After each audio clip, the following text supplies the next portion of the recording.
Jean-Mathieu Pernin, c'est à votre tour. Vous en parlerez aujourd'hui, accusé de plagiat pour sa célèbre chanson, bien sûr, Stairway to Heaven.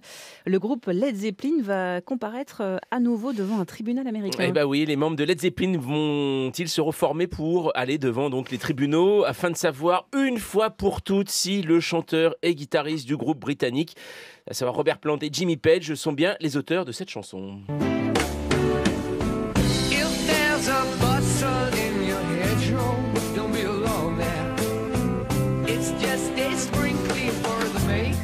Stairway to Heaven, donc de Led Zeppelin, sorti en 1971, une chanson devenue un hymne pour toute une génération.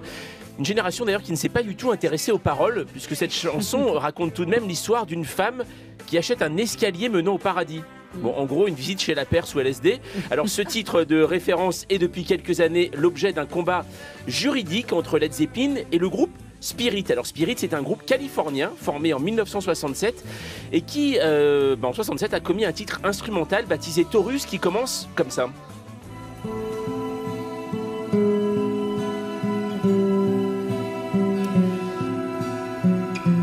Alors ça, donc c'est Spirit, et quelques temps après, Led Zeppelin sort Stairway to Heaven qui sonne comme ça. Oui. C'est vrai, il y a quelque chose quand même, non ou pas? Oui, il y a un petit truc. Alors voilà, le compositeur de Taurus, Randy California, n'a de son vivant jamais engagé de poursuite contre les Anglais, mais a toujours soutenu que Led Zeppelin lui avait, je cite, volé sa mélodie. Alors depuis 2015, ses ayants droit poursuivent donc Jimmy Page et Robert Plant afin que le nom de Randy California soit associé au titre et au passage. Partager les recettes du tube, mais ça c'est accessoire. L'année dernière, l'action en justice n'avait pas abouti, et là une cour d'appel de San Francisco a estimé finalement que ce procès comportait trop de vices de forme, donc c'est reparti. Pour Led Zeppelin, Stairway to Heaven se transforme en Highway to Hell.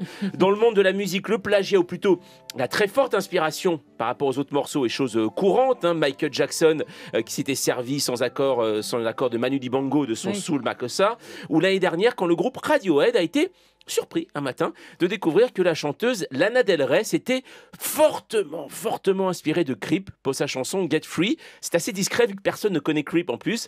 Le plagiat et l'inspiration, c'est partout. Regardez par exemple, encore ce week-end, Emmanuel Macron qui s'inspire énormément d'OSS 117 dès qu'il parle à quelqu'un de 20 ans.